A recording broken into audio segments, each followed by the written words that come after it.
दर्शन प्राप्त हुए, भगवान का आशीर्वाद मिला, भगवान की भक्ति उनको प्राप्त हुई, लेकिन उन्होंने कभी सत्संग नहीं किया था। इस कारण से श्री ध्रुव जी महाराज ने लाखों निरपराध यक्षों को मार दिया। प्रजापति ब्रह्मा स्वयं आए हैं, उन्होंने उनको समझाया। फिर ध्रुव जी महाराज ने दिव्य नारद जी से सत्संग भी किया। अनंत 36,000 वर्ष तक दिव्य राज किया। जब समय जाने का आया तो मृत्यु देवी लेने के लिए सबको जाना है इस संसार से। जब ध्रुव जी का समय आया तो भगवान का सुंदर विमान देवदूत लेकर के पधारे। उन्होंने कहा, ध्रुव जी महाराज चलिए, आपको भगवान के धाम को चलना है। तो महाराज ध्रुव जी जब उस विमान में चढ़ने के लिए तैयार हुए तो मृत्यु देवी वहां पर प्रकट हो गई। उन्होंने आकर के कहा कि महाराज ध्रुव, इस विमान में चढ़ने से पूर्व आपको मुझे स्वीकार करना होगा, क्योंकि ये कलयुग है और ये मृत्यु लोग, इसमें जो भी व्यक्ति आता है उसको पहले मृत्यु को अपनाना पड़ता है, इसके बाद ही वो इस संसार से जाता है। तो जब ऐसा मृत्यु ने कहा, ध्रुव जी महाराज देवदूतों के पास जब उन्होंने देखा, देवदूतों ने इशारे से कहा कि महाराज इनसे कह दो कि ये बैठ जाएं, अपना सर नीचा कर लें, और जब ये सर नीचा करें तो इनके सर के ऊपर पैर रख के आप इसी विमान में विराजमान हो जाए। तो ऐसे ही ध्रुव जी महाराज ने किया। जैसे ही मृत्यु बैठी और उन्होंने अपना सर नीचे किया तो मृत्युम मूर्धन्यम पदम दत्वा, मृत्यु के ऊपर पैर रख कर के श्री ध्रुव जी महाराज उस विमान में आरूढ़ हो गए और दिव्य भगवान का दिव्य विमान आकाश मंडल में धीरे धीरे चल के भगवान के धाम को जा रहा है। ध्रुव जी मुंह लटकाए बैठे हैं उसी विमान में। देवताओं के दूत ने कहा, भगवान के दूतों ने कहा कि महाराज आप भगवान के धाम को जा रहे हैं, कितना सुंदर परमात्मा का धाम है। अरे लोग एक जन्म नहीं अनंत जन्मों तक भजन करते हैं, तब कहीं जाकर के भगवान के धाम की प्राप्ति होती है, और आप ईश्वर के धाम को जा रहे हैं और इस तरीके से मुंह लटकाए हैं। महाराज क्या बात है, कोई परेशानी है? तो ध्रुव जी ने कहा कि महाराज परेशानी तो कुछ नहीं है, लेकिन क्या बताएं, जल्दी जल्दी में माता जी को छोड़ आए, माता जी वहीं रह गई, हम भगवान के पास जा रहे हैं, तो ऐसे जाने का भी क्या मतलब। देवदूतों ने समझाया ध्रुव जी को कि ध्रुव महाराज, आप जैसा पुत्र जिस कुल में जन्म लेकर के आता है उसकी 7 पीढ़ी पिछली और 7 पीढ़ी आगामी, आने वाली 7 पीढ़ियां भी भगवान के धाम को जाती हैं। आप चिंता न करें, सामने देखें आगे एक और विमान जा रहा है, उसमें आपकी माता जी ही विराजमान है। जब देखा ध्रुव जी महाराज ने, तब उनको जाकर के शांति हुई। प्रसन्न चित्त मुद्रा में भगवान के परम धाम को ध्रुव जी महाराज ने गमन किया। ध्रुव सगलानी जपु हरि नाम, ध्रुव सगलानी जपु हरि नाम, ध्रुव सगलानी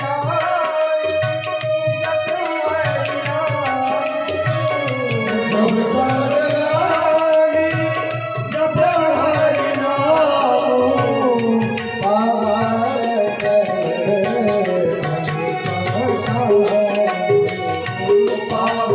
ध्रुव और आप लोग आज भी सब लोग जानते हैं, जब विवाह होता है तो वर वधू को ध्रुव तारा के दर्शन कराए जाते हैं। भगवान का भजन करने के प्रताप से आज ध्रुव जी महाराज एक सुंदर तारे के रूप में विराजमान हैं और दिव्य भगवान के लोक का आनंद प्राप्त कर रहे हैं। तो ये भी एक हमारे फायदे की ही बात है ना। भागवत की कथा सुनने से हमको किस फल की प्राप्ति होगी?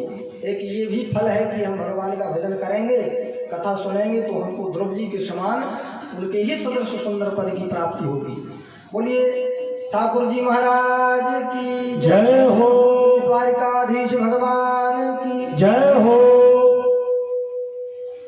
महाराज युधिष्ठिर की सभा लगी हुई थी।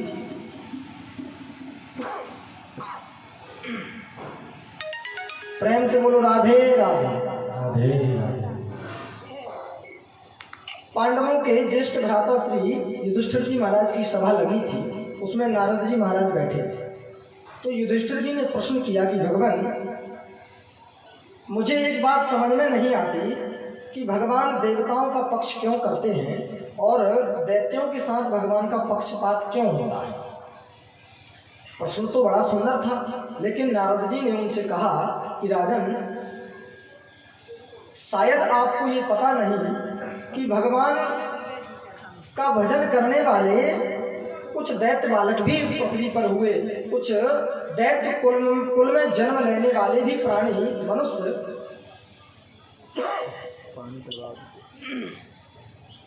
इस पृथ्वी पर जन्म लेकर के आए, जिन्होंने भगवान का भजन किया और वो दैत्य कुल में जन्म लेकर के आए थे।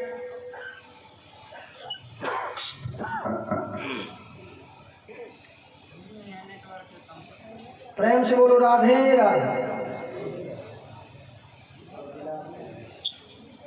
अब तो महाराज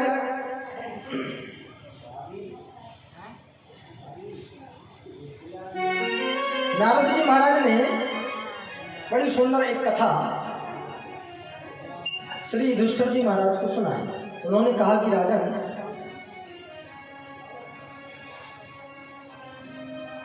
इस कल्प से पूर्व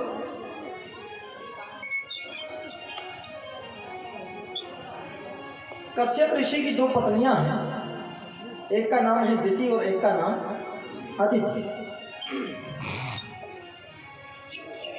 दिति से देवता और अदिति से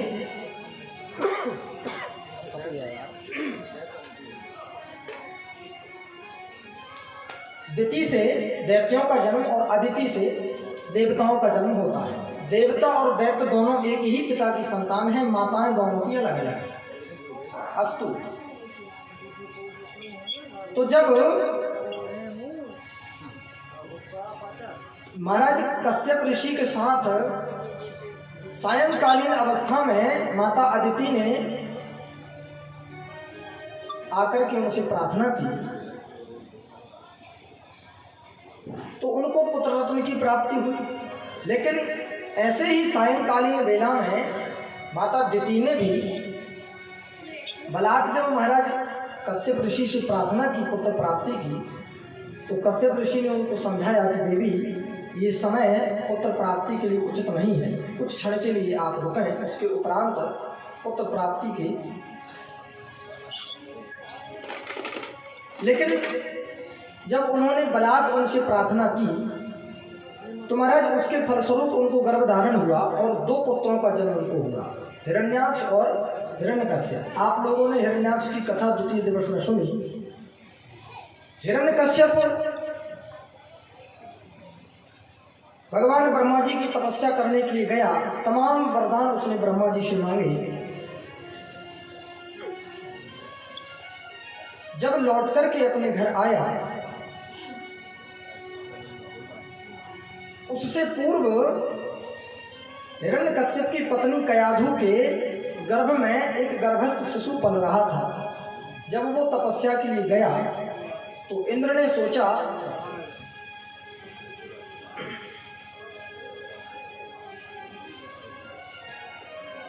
सोचा कि ये दैत्य है और भगवान की तपस्या ब्रह्मा जी की करने गया है, पहले भगवान उसको मारेंगे, कुछ दिन के बाद ये इसका बालक जन्म लेगा, ये भी दैत्य बनेगा, फिर भगवान इसको मारने आएंगे, इसलिए क्यों ना इसको गर्भ में ही मार दिया जाए। इस कारण से देवराज इंद्र ने माता कयाधु का हरण कर लिया और आकाश मार्ग से ले जा रहे थे। जैसे ही उनको समुद्र में गिराने के लिए वो तैयार हुए, तब तक नारद जी उनके पास पहुंच गए। नारद जी ने महाराज इंद्र को समझाया, अरे देवराज क्या कर रहे हैं, माता कयाधु के गर्भ में जो बालक है वो भगवान का परम प्रिय भक्त है, इसलिए माता कयाधु को नारद जी अपने आश्रम ले जाते हैं और जब तक महाराज हिरण्यकश्यप लौट करके तपस्या से नहीं आए तब तक वो माता कयाधु महाराज नारद जी के आश्रम पे ही रही। बड़ी सुंदर सुंदर कथाएं नारद जी महाराज उनको सुनावे और गर्भ में गर्भस्थ शिशु जो बालक गर्भ में पल रहा था वो नित्य प्रतिदिन नारद जी के द्वारा कथाएं सुन रहा था। माताओं को चाहिए कि गर्भावस्था में भगवान की सुंदर सुंदर कथाओं को सुने, सुंदर सुंदर भगवान की कथाओं को देखें, सुंदर सुंदर मन में विचार रखें। जब सुंदर विचार होंगे, सुंदर भगवान की लीलाओं का अनुसरण होगा, मन में सुंदर विचार होंगे, तब जो संतान जन्म लेगी उसके विचार भी सुंदर होंगे और वो सुसंस्कारी संतान होगी जो अपने माता पिता की सेवा करेगी, है ना। और यदि भगवत भजन न सुन करके हम इधर उधर के गीत संगीत सुने तो जिस प्रकार से जैसा खाओगे अन्न वैसा होगा मन, और जैसा पियोगे पानी वैसी होगी। माता कयाधु सुंदर सुंदर कथाएं सुनती हैं। प्रहलाद जी महाराज उनके गर्भ में, प्रेम से बोलो राधे राधे।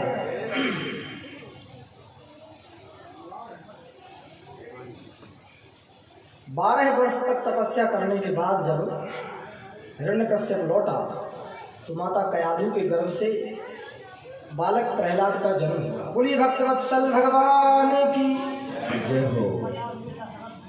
धीरे धीरे प्रहलाद जी महाराज बड़े हो रहे हैं।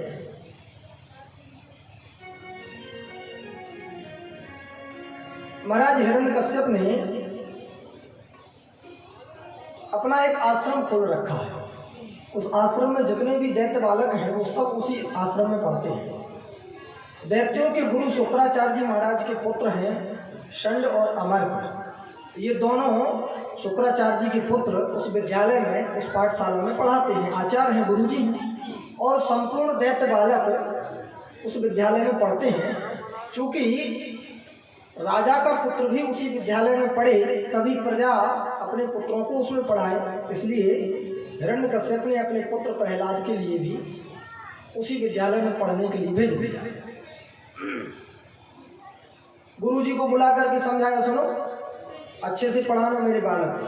वो तो दैत्य और राजा वैसे ही दुष्ट था, उसके आगे ना तो गुरु जी और ना पंडित जी, सब एक बराबर। अपने बालक को विद्यालय भेजने के बाद दोनों गुरुजनों को बुलाया। आए गुरु जी हाथ जोड़ करके खड़े हो गए। उसने समझाना शुरू किया, सुनो गुरु जी,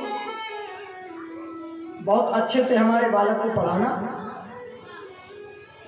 एक भी बार यदि विद्यालय में विष्णु के नाम का उच्चारण हो गया तो समझ लीजिए आपका गोविंदाय नमो।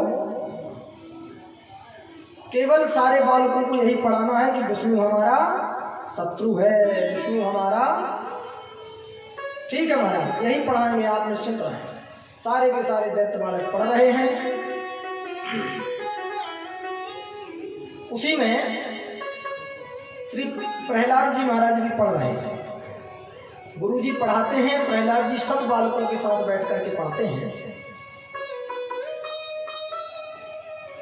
2-3 महीने की पढ़ाई पढ़ने के बाद आज प्रहलाद जी महाराज अपनी माँ कयाधु से मिलने के लिए राजमहल पधारे। माँ से मिलकर के ध्रुव जी महाराज बड़े प्रसन्न हुए। माता कयाधु ने गोद में बैठा करके ध्रुव जी का, प्रहलाद जी का बड़ा सुंदर श्रृंगार किया, सुंदर भोजन उनको बना करके खिलाया अपने हाथों से, और सुंदर तैयार करके महाराज से मिलने के लिए भेजा। सभा में जब प्रहलाद जी महाराज पहुंचे तो हिरण्यकश्यप ने उनको अपनी गोद में बैठा करके पूछा, बेटा विद्यालय में पढ़ रहे हो, किसी प्रकार से कोई परेशानी तो नहीं? प्रहलाद जी ने कहा, नहीं पिताजी कोई परेशानी नहीं, सब बढ़िया अच्छे से चल रहा है, अच्छी सुंदर शिक्षा ग्रहण हो रही है। अच्छा तो बेटा तुमने इतने दिन पढ़ा, तुमने क्या सीखा? प्रहलाद जी महाराज ने कहा, पिताजी मैंने केवल 2 बातें अभी तक सीखी हैं। अच्छा बेटा 2 बात, कौन कौन सी?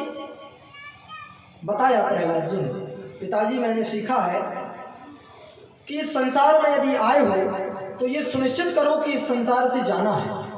और दूसरी बात ये सीखी कि जब इस संसार से जाना ही है तो क्यों ना भगवत भजन करके ही इस संसार से जाएं, ताकि पुनः इस संसार में लौट करके ना आना पड़े। ये 2 चीज़ें मैंने अभी तक केवल सीख पाई हैं। महाराज क्रोध के मारे आग बबूला हो गया, लाल आंख, दोनों नेत्र लाल लाल हो गए। गुरुजी की तरफ आंख उठा करके देखा, जैसे ही अपनी आंखों से गुरुजी को हिरण्यकश्यप ने देखा, गुरुजी की तो इतने में ही हालत खराब हो गई।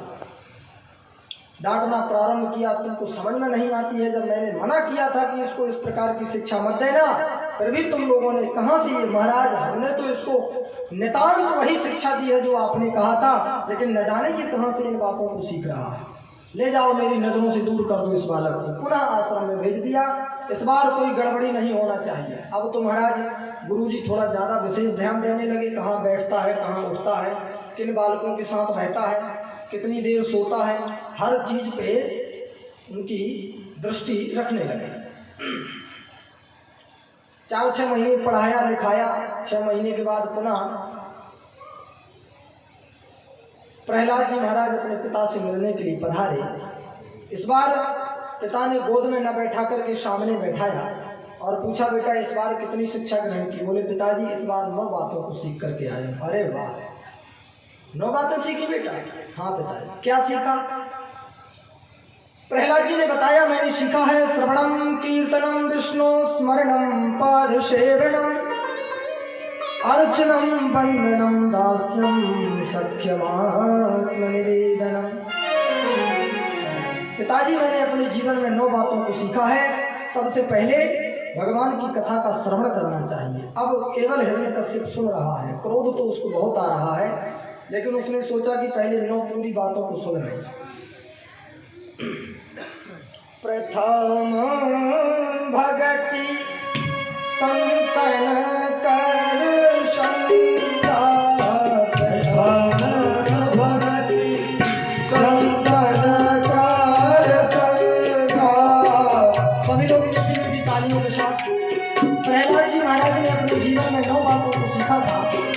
भगवान का सुमधुर भजन और भगवान की सुंदर कीर्तन करना चाहिए। श्रवणम कीर्तनम विष्णु स्मरणम पादसेवनम अर्चनम वंदनम दास्यम सख्यमात्म निवेदनम। सबसे पहले भगवान की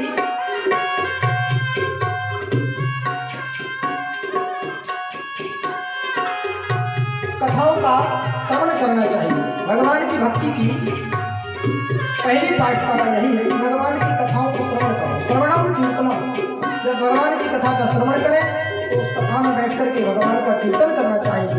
ये दूसरी बात।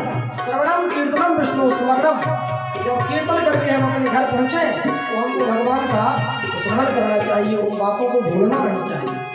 श्रवणम कीर्तनम विष्णु स्मरणम पाद सेवनम, भगवान का स्मरण करें, भगवान के पाद प्रक्षालनों की सेवा करें, भगवान को दूध से दही से पंचगव्य से पंचामृत से स्नान करावें। इस प्रकार से भगवान की पूजन करनी चाहिए।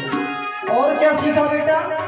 बोले, पिताजी मैंने सीखा श्रवणम कीर्तनम विष्णु स्मरणम पाद सेवनम, फिर अर्चनम वंदनम दास्यम सख्यमात्म निवेदनम। भगवान की अर्चना करनी चाहिए, भगवान की वंदना करनी चाहिए, भगवान के प्रति अपने आप को समर्पित कर देना चाहिए।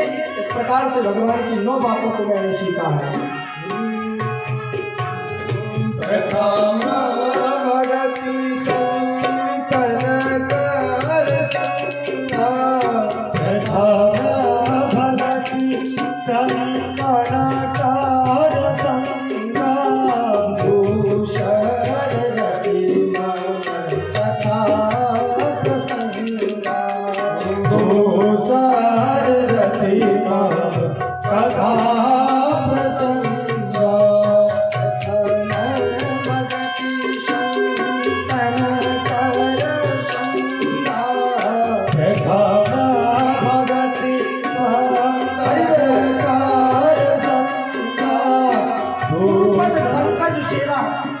भगत यमान चौथ भगत गुण गण तजिए कपट हरिगण। भगवान की पहली भगति है, भगवान के संत जो है, जो भगवान का नित्य प्रतिदिन भजन करते हैं, उनका सत्संग करना चाहिए। उसके बाद भगवान की कथाओं में मन लगा करके भगवान की कथा को सुने। दूसर रतिमम कथा को सुने। इस प्रकार से श्री प्रहलाद जी महाराज ने अपने पिता को उन 9 बातों को बताया, जिन भक्तियों को श्री प्रहलाद जी महाराज नारद जी के माध्यम से अपने ही मातृत्व गर्भ में पहले ही सीख चुके थे। गुरुजी सोच रहे हैं खड़े खड़े कि हमने तो इसको ये शिक्षाएं नहीं दी, लेकिन इसने किस प्रकार से इन भक्तियों के नाम गिनाए। जब ये कह रहा है कि मुझे मैंने ये सीखा कि प्रथम भगत संतन कर संगा, संतों का संग करना चाहिए, भगवान की कथाओं का स्मरण करना चाहिए, भगवान के पाद पंकजों की सेवा करनी चाहिए, भगवान के प्रति दृढ़ भक्ति रखनी चाहिए।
प्रहलाद जी महाराज ने अपने पिता हिरण्यकश्यप को जब वो सीखी हुई 9 बातें बताई, तब तो महाराज क्रोध से आग बबूला होकर के उसने प्रहलाद जी महाराज को मारने के लिए अनन्यान प्रयास किए। बहुत ऊंचाई से गिराने का प्रयत्न किया, जल में उनको बांध करके फेंक दिया गया और संपूर्ण प्रयत्न जब उसने कर लिए उनको मारने के, फिर भी जब भगवान की अनुकंपा से अरे जाको राखे साइया मार सके ना, जो भगवान के वशीभूत होकर के रहते हैं, जो भगवान के आश्रित होकर के रहते हैं, उनका दुनिया वाले कुछ भी करना चाहें, संसार के लोग कितना भी कुछ उनका बिगाड़ना चाहें, लेकिन जो भगवान के ही सहारे हैं, उनका जिनका रक्षक स्वयं परमात्मा है, उसको भला कोई क्या मार सकता है, उसका भला कोई क्या बिगाड़ सकता है। हिरण्यकश्यप की बहन थी होलिका, उसने कहा भैया मेरे पास भगवान की दी हुई एक ओढ़नी है, उसको ओढ़कर मैं बैठ जाती हूँ तो मुझे अग्नि नारायण भगवान का ताप नहीं लगता। उन्होंने ही मुझे वो ओढ़नी दी थी, तो मैं उस ओढ़नी को ओढ़ करके बैठ जाऊंगी और प्रहलाद को मैं अपनी गोद में बैठा लूँगा। नीचे आप लोग यही हुआ महाराज। लकड़ी कंडे इत्यादि सब रखे गए, ऊपर होलिका को बैठाया गया। प्रहलाद जी गोद में बैठे थे, उसने ओढ़नी ओढ़ ली। जैसे ही अग्नि प्रज्वलित की, उसमें भगवान वायुदेव के वेग से ओढ़नी उड़ी और प्रहलाद जी के ऊपर जाकर के उड़ गई। और हिरण्यकश्यप की जो बहन थी होलिका, उनका गोविंद आए नमो नमः। बोली भक्तवत्सल भगवान की जय हो। इस प्रकार से अनन्या ने जपन जप कर ली और प्रहलाद जी महाराज का बाल भी बांका न हुआ। इस बार उसने विचार किया और किसी कारण से मारने की अपेक्षा में स्वयं ही इसको मार दूं, ये ज़्यादा बेहतर रहेगा। तब उसने उसको सभा में बुलाकर के प्रहलाद को, उसने प्रहलाद जी से कहा कि बेटा प्रहलाद, आज तुम्हारे जीवन का अंतिम दिवस है।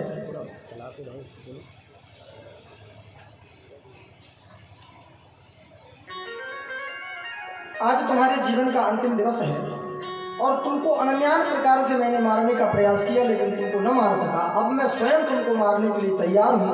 इसलिए यदि तुमको तुम्हारा परमात्मा यहाँ दिखाई दे रहा हो, जिसके वशीभूत होकर के तुमने इन सब भक्तियों को सीखा है, जिसके तुम आश्रित रह रहे हो, यदि वो परमात्मा तुमको दिखलाई देता हो तो तुम अपने उस ईश्वर को बुलाओ और मैं भी देखना चाहता हूँ कि तुम्हारा ईश्वर कहाँ है। बोले पिताजी, भगवान सर्वत्र विराज है,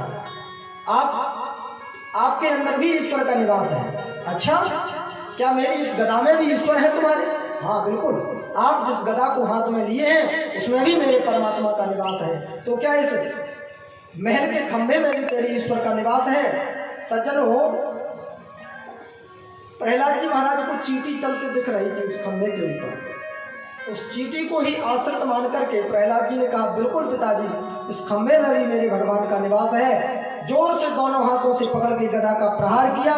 जैसे ही उस खंभ में गदे को मारा है, धड़ाम से वो खंभा टूट करके नीचे गिर पड़ता है और नरसिंह भगवान उसमें से प्रकट हो जाते हैं। बोले नरसिंह भगवान की जय हो।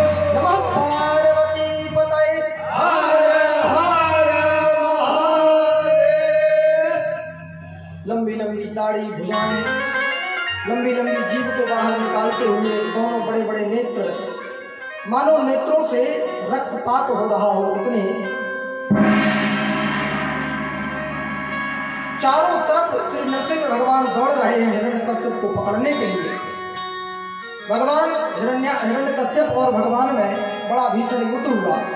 सायंकालीन अवस्था जब हुई तो देवताओं ने आकर के प्रार्थना की भगवान से कि भगवान, ये दैत्य हैं और सूर्यास्त के बाद इनकी शक्तियाँ और बढ़ जाती हैं, इसलिए आप शीघ्र इसका उद्धार करें। जैसे ही गोधूली की बेला हुई, भगवान नरसिंह अवतार ने अपनी दोनों जंघाओं पर हिरण्यकश्यप को दहली के बीच में बैठ करके उससे पूछना प्रारंभ किया, जितने भी पाप कर्म तुमने आज तक किए हैं, जितने भी अत्याचार तुमने किए, उन सबको याद करो। उसने कहा कि महाराज, आप मुझे मार नहीं सकते। क्यों? बोले मैंने ब्रह्मा जी से वरदान ले रखा है। क्या वरदान? बोले मैंने वरदान लिया है, दिन में मरूं न रात में मरूं। भगवान ने कहा कि बेटा, न दिन है और ना रात है, ये तो गोधूली की बेला है, सायंकालीन का समय है। नहीं महाराज, मैंने ये भी मांगा था कि न अंदर मरूं न बाहर मरूं। तो भगवान ने कहा कि ना आप अंदर हो ना बाहर हो, आप दरवाजे के बीच में दहली के ऊपर बैठे हो। अच्छा महाराज, मैंने ब्रह्मा जी से वरदान मांगा था कि ना मैं ऊपर मरूं न नीचे मरूं। भगवान ने कहा कि तुम न जमीन में हो न तुम आसमान में हो, तुम तो हमारी जंघाओं के ऊपर बैठे हुए हो, अब तो तुम्हारा मरना सुनिश्चित है। बोले महाराज, मैंने ये वरदान दिया था कि मैं ब्रह्मा जी के बनाई गई सृष्टि में से किसी भी व्यक्ति से न मारूं। भगवान ने कहा बेटा, तुम्हारे ब्रह्मा जी जिन्होंने तुमको वरदान दिया है, उनको भी स्वयं हम ही बनाते हैं, इसलिए उनकी सृष्टि से हम पृथक हैं, अब तो तुम्हारा मरना सुनिश्चित है। बोले महाराज, मैंने एक वरदान और मांगा था, अस्त्र से मरूं न शस्त्र से मरूं। भगवान ने कहा हम तुमको अस्त्र शस्त्र से नहीं मारेंगे। बोले महाराज, मैंने कहा था कि वर्ष के 12 महीनों में भी मैं ना मरूं। तो भगवान ने कहा कि बेटा तुम्हारे उस वरदान के लिए ही हमने स्पेशल एक महीना मनवाया है, इसको अधिक मास का महीना कहा जाता है। ये तुम्हारे ही निमित्त तैयार किया गया है, इसलिए ये 12वां महीना नहीं है, ये इस वर्ष का 13वां माह है, इसलिए इसमें तुम्हारा मरना सुनिश्चित है। जैसे ही समय उसके प्राणांत का आया, भगवान ने अपने बड़े बड़े नखार बिंदुओं से उसके हृदय को विदीर्ण करते हुए उसकी आंखों को निकाल करके माला पहनना प्रारंभ किया। दोनों हाथों से पकड़ के उसके वक्षस्थल को भगवान ने फाड़ना प्रारंभ किया। बोलो भक्तवत्सल भगवान की जय हो। नरसिंह भगवान का क्रोध उसको मारने के बाद भी जब शांत न हुआ तो अन्य देवताओं ने नरसिंह भगवान की प्रार्थना करना प्रारंभ किया। लेकिन महाराज, देवताओं की प्रार्थना करने से भी नरसिंह भगवान का क्रोध शांत नहीं हुआ। किसी ने कहा कि भाई लक्ष्मी जी को बुला लाओ, तो पत्नी सामने आ जाएगी तो हो सकता है पतिदेव थोड़े नॉर्मल हो जाए, थोड़ा क्रोध कम हो जाए, है ना। आजकल होता है ना भाई, शहरों में तो यही होता है, गांव की अपेक्षा गांव में तो संस्कृति है, सभ्यता है, लेकिन शहरों की तो स्थिति ये है कि गृह मंत्री जी ने अगर कह दिया तो फिर समझ लीजिए कि पतिदेव हिल नहीं सकते हैं। इसीलिए शायद देवताओं ने सोचा कि इतना क्रोधित हो रहे हैं, इनकी पत्नी लक्ष्मी जी बुला लाएंगे तो श्रीमती जी को देख करके हो सकता है इनका क्रोध कुछ शांत हो। आई लक्ष्मी जी, भगवती लक्ष्मी जी ने इतना विकराल स्वरूप कभी भगवान का देखा नहीं था। अनन्यान अवतारों के दर्शन किए।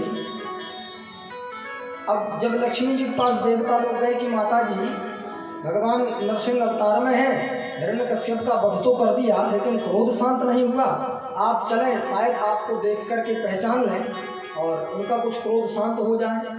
लक्ष्मी जी को बड़ा अच्छा लगा, बढ़िया तैयार हुई, बंठन के सुंदर वस्त्र पहने, सोची चलो चलते हैं। जैसे ही भगवान के पास पहुंची, भगवान का स्वरूप देखा तो लक्ष्मी जी को आने में 2-3 घंटे का समय लगा था, लेकिन पहुंचने में 2-3 मिनट का समय लगा। भगवान का स्वरूप देखा और देख करके सीधे अपने पैरों को पीछे किया और दौड़ करके अपने वैकुंठ धाम के लिए प्रस्थान किया। फिर ब्रह्मा जी ने छोटे से बालक प्रहलाद को भगवान के समक्ष प्रस्तुत किया। हाथ जोड़कर छोटे से बालक प्रहलाद जी महाराज भगवान के पास पहुंचे हैं। सुंदर स्तुति प्रहलाद जी ने की, भगवान मैंने मन, कर्म और वाणी के द्वारा यदि आपका भजन किया हो और सर्वत्र प्रत्येक अणु अणु में यदि आपका दर्शन प्राप्त किया हो तो आप अपना क्रोध शांत करें और मुझे पराभक्ति का प्रमाण प्रदान करें। भगवान का क्रोध शांत हुआ। सुंदर भगवान ने अपनी गोद में बैठाया प्रहलाद जी महाराज को और श्री प्रहलाद जी महाराज का अपने स्वयं के हाथों से भगवान ने राज्याभिषेक किया। भगवान ने कहा कि प्रहलाद और मांगो, तुमको क्या चाहिए। प्रहलाद ने कहा भगवान मुझे कुछ नहीं चाहिए, आपकी भक्ति मिल गई, आपके दर्शन प्राप्त हो गए, यही बहुत है मेरे लिए। फिर भी भगवान ने कहा कि कुछ मांग लो। जब भगवान ने बहुत कहा लेने के लिए तो सहमते हुए प्रहलाद जी ने कहा कि भगवान मैं चाहता हूँ कि मेरे पिताजी ने बहुत अत्याचार किया, इसलिए आप यदि मुझे देना चाहते हैं तो आप वरदान मुझे ये दें कि मेरे पिता की अधोगति ना हो। भगवान ने मुस्कुराते हुए कहा बेटा प्रहलाद, तुम्हारे जैसे भक्त जिस कुल में जन्म लेकर के आते हैं उस कुल के आगामी अनंत पीढ़ियां भगवान के परम धाम को जाती हैं। तुम्हारे पिता को अधोगति नहीं, तुम्हारे पिता को तो हमारा स्वयं का वैकुंठ धाम प्राप्त होगा। इस प्रकार से आशीर्वाद दे के भगवान अपने परम धाम को गए हैं। प्रहलाद जी महाराज भगवान का नित्य प्रतिदिन भजन करते हैं। दिव्य 60,000 वर्ष तक प्रहलाद जी महाराज ने भगवान का भजन किया और अगस्त ऋषि से ज्ञान पाकर के इस संसार सागर को छोड़ करके अपने भगवान के परम धाम को उन्होंने गमन किया। बोलिए भक्तवत्सल भगवान की जय। प्रेम से बोलो राधे राधे, और जोर से बोलेंगे राधे राधे। युधिष्ठिर जी ने नारद जी से पूछा भगवान परमात्मा के नाम की महिमा क्या है, मैं सुनना चाहता हूं कि ईश्वर के नाम में कितना बल है। उल्टा नाम जपत जग, वाल्मीकि वै ब्रह्म। भगवान का नाम यदि उल्टा भी लिया जाए तभी भी वो कल्याणकारी है। तो महाराज मैं जानना चाहता हूं कि किस प्रकार से भगवान का नाम कल्याणकारी है। नारद जी ने सुनाया युधिष्ठिर जी को, राजन भगवान का एक भक्त था जिसका नाम था अजामिल। एक छोटे से गांव में पंडित जी रहते थे। नित्य प्रतिदिन भगवान का भजन करें, त्रिकाल संध्या, सुबह दोपहर और शाम को तीनों वक्त संध्या करते और भगवान का दिव्य भजन करते थे। सज्जनों, हमारे जीवन में काम का प्रवेश दो रास्तों से होता है। जब हमारे शरीर में काम प्रवेश करता है तो उसके दो रास्ते होते हैं, एक तो नेत्र और दूसरे कान। यदि कानों से सुंदर सुंदर भगवान के भजन सुनेंगे तो हमारा मन भगवान के भजनों में लगेगा, भगवान के भजन में, भगवान की भक्ति में लगेगा। अगर नेत्रों से सुंदर भगवान का परिदृश्य देखेंगे, सुंदर भगवान के दर्शन करेंगे, ठाकुर जी की अवलोकना करेंगे तो भगवान की भक्ति प्राप्त होगी, भगवान से प्रेम होगा। लेकिन भगवान के दर्शन और सुंदर परिदृश्य न देख करके जब हम अनन्यान परिदृश्यों को देखें और इधर उधर की बातों को सुने तो इन दोनों रास्तों से काम हमारे शरीर में प्रविष्ट होता है। अजामिल जो ब्राह्मण था वो भगवान के मंदिर की पूजा करने के लिए जाता था। एक दिन शाम को जब वो अपने घर लौट रहा था तो उसने देखा कि कोई एक वेश्या किसी पर पुरुष के साथ समागम कर रही थी। इस दृश्य को देख करके उसके मन में जब काम का प्रविष्ट हुआ तो उसने उस वेश्या को अपने घर आमंत्रित किया और एक दिन आमंत्रित करने के बाद वो उस वेश्या में इतना आसक्त हो गया सज्जनों कि नित्य प्रतिदिन वो उस वेश्या के साथ समागम करने लगा। जितना भी धन उसके पास था उसने सब उस वेश्या को दिया।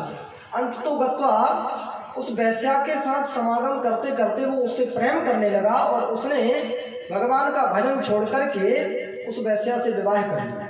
अब उसको अपनी पत्नी बना करके अपने घर में रखा। ब्राह्मण होकर के त्रिकाल संध्या करके भगवान की पूजन सेवन करने के उपरांत भी काम वासना जब शरीर में प्रविष्ट हुई तो उस वैश्या के संग में ऐसा पड़ा कि भगवान का सब भजन छूट गया और केवल उस वैश्या के संग में ही नित्य प्रतिदिन उसी में उसका समय निकलता है। उसके फलस्वरूप सज्जनों उसको 8 संतानों की उत्पत्ति हुई, 8 बच्चों का जन्म हुआ। किसी का टिल्लू नाम, किसी का लल्लू नाम, किसी का कुछ नाम, किसी का कुछ नाम रखा, है ना। नाम की भी बड़ी महत्वता होती है। अयोध्या से कुछ संत आए हुए थे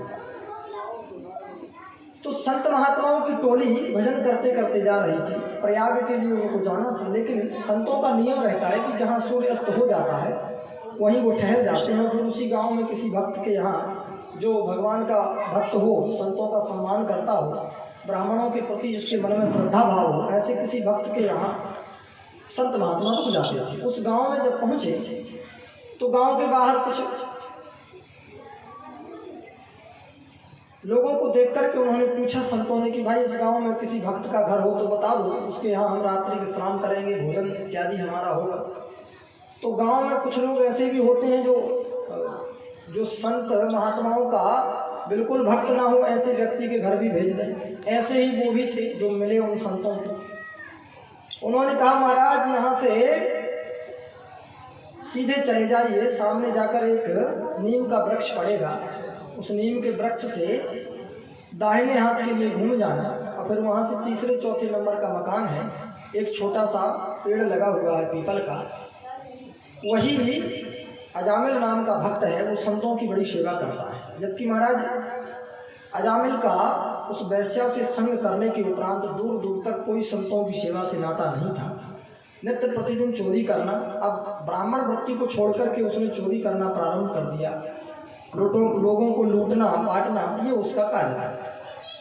रात्रि के समय सायंकालीन अवस्था में ही वो निकल जाता था लूटने के लिए लोगों को। शाम को सूर्यास्त के बाद संत महात्मा बेचारे सीधे सच्चे, भाई जिसका बताया सही वो भक्त होगा, गए बेचारे। संत महात्मा पहुँचे, अजामिल तो घर था नहीं, उसकी पत्नी वही वैश्या निकली। उसने हाथ जोड़ करके कहा कि भगवान, जिनका घर है वो तो यहाँ है नहीं, मैं उनकी पत्नी हूँ, आदेश कराएं।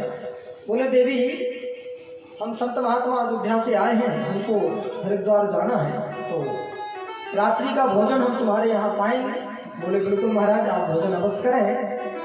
अस्तु, लेकिन मैं एक वैश्या हूँ, इसलिए मैं आपको सूखा आटा, आप भोजन बनाएं, लकड़ी, कंडे, सूखा आटा, घी, गुड़, आलू इत्यादि जो भी भोजन प्रसादी के लिए सामग्री थी उसने उपलब्ध उनको कराई। दिव्य संत महात्माओं ने टिक्कर बनाए और आलू और भरत का चोखा बनाया, ठाकुर जी को भोग लगाया। भोग लगा करके संत महात्माओं ने प्रसाद पाया और रात्रि उसी वृक्ष के नीचे विश्राम किया। अर्धरात्रि में अजामिल आया, अपनी पत्नी से थोड़ा डरता था, तो उसने पत्नी से पूछा ये सब बाहर क्या है? तो उसने कहा कि कुछ संत महात्मा आए हैं, भोजन प्रसाद पा करके विश्राम कर रहे हैं, सुबह चले जाएंगे। अच्छा अच्छा, तुमने रुकाई? हाँ, हमने कहा था। अच्छा ठीक है। सुबह हुआ, संत महात्माओं ने सोचा कि इसका अन्न हमने खाया है, तो इसके अन्न खाने की अपेक्षा हमको इसको कुछ देना चाहिए। संतों का ये ध्येय रहता है कि हम जिस भी जजमान का, जिस भी भक्त का अन्न खाएं, उसके जीवन में कुछ परिवर्तन आना चाहिए। हमारे बताए गए रास्तों पे यदि वो चले, उसके जीवन में कुछ परिवर्तन आए। तो संतों ने कहा कि बेटा, हम जा रहे हैं, आगे प्रस्थान करेंगे, तो तुम्हारे घर हमने भोजन किया है, हमको कुछ दक्षिणा दे दो, हम तुमको आशीर्वाद दे दो। अजामिल ने कहा कि महाराज, आपका जो झोला है और जो आपकी सामग्री है, ये कमंडल इत्यादि आप लिए हैं, माला, झोली, ये हमने छीन करके नहीं रखा, यही बहुत बड़ी बात है। दक्षिणा वक्षिणा नहीं मिलेगी आपको, भोजन कर लिए, यही बहुत बड़ी चीज़ है। संतों ने कहा कि बेटा, हम तुमसे धन नहीं मांगते हैं, हम तुमसे एक वचन केवल लेना चाहते हैं। बोले हाँ महाराज, ये तब ठीक है, आप वचन एक नहीं 2 ले लो, हम दे देंगे। बोले नहीं, एक ही वचन दे दो। बोले बताएं। बोले बेटा, दक्षिणा हमारी ये है कि तुम्हारी पत्नी को अगली संतान जब जन्म लेगी तो उस बेटे का नाम तुम नारायण रखना। अजामिल ने सोचा कि ठीक है, नाम रखने में क्या है, रख देंगे। बोले ठीक है महाराज, रख देंगे। हो गई दक्षिणा? बोले हाँ बेटा, हो गई दक्षिणा। संत महात्मा भगवत भजन करते हुए चले गए। समय आया, उसकी पत्नी गर्भवती हुई, उसने एक बालक को जन्म दिया, तो फलस्वरूप उसने उसका नाम नारायण रखा। अच्छा, पिता का प्रेम या तो बड़ी संतान पे बहुत अधिक होता है या फिर सबसे छोटी संतान पे, क्योंकि वो सबसे बाद में जन्म लेकर आता है, और बड़ा जो होता है वो सबसे पहले जन्म लेके आया, सबसे जल्दी बड़ा हो जाता है, पिता के कार्य में सहयोग करने लगता है। तो ये 2 बीच वाले जो होते हैं वो तो बेचारे ऐसे ही पल उसके बड़े हो जाते हैं, है ना। जितने भी महात्मा घूम रहे हैं, इनसे आप पूछोगे कि अपने घर में कौन से नंबर के हो, तो सब यही कहेंगे महाराज हम बीच वाले हैं, हमसे एक बड़े हैं और एक हम छोटे हैं, या 2 छोटे हैं एक बड़ा है, हम बीच में हैं। तो जो बीच वाले होते हैं वो बेचारे भगवान के सहारे। अच्छा, नारायण नाम उस बालक का रखा, उसके प्रति उसका प्रेम बहुत था, इतना प्रेम कि उठते बैठते, खाते पीते, सोते जागते, बेटा नारायण, बेटा नारायण। अब उसका भगवत भजन प्रारंभ हो रहा है। देखिए, जीवन के चतुर्थ वयस्क में यदि भजन प्रारंभ कर दिया, संपूर्ण गृहस्थी के भार को त्याग कर,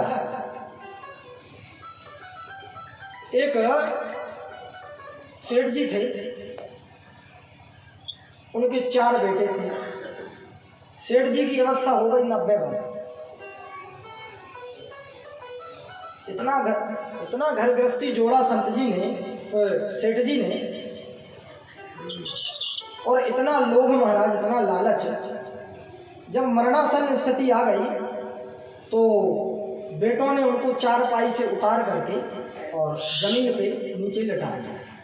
अब वो मरणासन स्थिति में है, तो कुछ जब प्राण निकलता है तो उस समय व्यक्ति छटपटाता है। उनको लगा कि पिताजी कुछ कह रहे हैं, भाई सेठ था, तो चारों बेटों को लगा कि कहीं कुछ पिताजी रख तो नहीं गए हैं, शायद वही बता रहे हैं। अच्छा, वो कुछ इशारा कर रहे थे सेठ जी, लेटे लेटे पड़े, अब मरणासन स्थिति है, सेठ जी इशारा कर रहे हैं, बच्चों को लग रहा है कि हमको कुछ बताना चाहते हैं। अच्छा अच्छा, उस वाले कमरे में रखे हैं क्या? अच्छा, वो पुराने वाले घर में क्या पानी चाहिए? जल पिलाओ, तुलसी जल दो। सारे बच्चे जब उनकी उस इशारे को न समझ पाए तो मरते मरते उनके मुख से एक आवाज निकली जो अंत में निकलती है। उन्होंने कहा, अरे बेवकूफो, वो बछड़ा झाड़ू खा रहा है, उस झाड़ू को बचाओ, नहीं वो उसको बर्बाद कर देगा। ये स्थिति है। तो चतुर्थ वयस्क में यदि गृहस्थी के भार को त्याग करके और भगवत भजन में लगा जाए, चाहे वो भगवान का भजन किसी भी प्रकार से हो, नारायण नाम उच्चारण करे, पुत्र का नाम ले, दिन में 100 बार बुलाए, भगवत भजन हो रहा है। जब मरणासन स्थिति आई तो सुकृत तो किया नहीं था बहुत ज़्यादा, इसलिए यमराज के दूत लेने के लिए आए। तो जब यम पास में उसको बांधा गया तो महाराज छटपटाने लगा, बहुत तेजी से छटपटाया। देखा उसने सुदूर उसका छोटा सा बालक वही नारायण खेल रहा था। बड़े जोर से उसने उसको आवाज लगाई, बेटा नारायण बचाइयो, बेटा नारायण दौड़ियो। मरते समय भगवान के नाम का उच्चारण जैसे ही हुआ, भगवान के सुंदर देवदूत आकर के प्रकट हो गए। बोलो भक्तवत्सल भगवान की जय हो। अब तो महाराज देवदूतों में और यमराज के दूतों में दिव्य प्रसन्न हुआ। उन्होंने कहा, महाराज ये तो हमारा ग्राहक है, यमराज जी ने हमको लेने भेजा था। बोले, महाराज आपका ग्राहक भले ही है, लेकिन इसने मरते समय भगवान का नाम लिया है, तो अब तो ये भगवान के ही धाम जाएगा। तो उन्होंने कहा कि महाराज इसने भगवान का नाम थोड़ी लिया, इसने तो अपने बेटे को बुलाया था। तो भगवान के दूतों ने कहा कि भाई बेटा उसका आज पैदा हुआ, उसने आज उसका नाम नारायण रखा, हमारे भगवान का नाम तो अनंतानंत वर्षों से चला आ रहा है, इसलिए इसने हमारे भगवान का नाम लिया, अब तो ये भगवान के ही परम धाम को पहुंचेगा। कहने का तात्पर्य, हम अपने बच्चों के नाम सुंदर सुंदर रखें, जिससे भगवान के सुंदर सुंदर नामों का उच्चारण होना चाहिए, है ना। नाम का भी बड़ा महत्व होता है, नाम ऐसे रखें जिसका सुंदर अर्थ हो, है। बढ़िया बढ़िया नाम रखें, आज के समय के हिसाब से नाम नहीं। अब नाम रख दो गुड़िया, क्या नाम रखें? गुड़िया। अब जब पैदा हुई तो नाम रख दिए गुड़िया, अब वो नाम चलता गया, अब वो हो गई 80 साल की गुड़िया, अब फिर उनसे कहो गुड़िया, कैसा लगेगा? अच्छा नहीं लगेगा। गए थे भोपाल में, कथा चल रही थी, तो वो तो खैर सामूहिक कथा थी, समिति वालों ने कराई थी, लेकिन उसमें जो मुख्य यजमान बने थे उनके 2-3 बेटे थे, उनके क्रमशः नाम थे टिल्लू, पिल्लू, लिल्लू।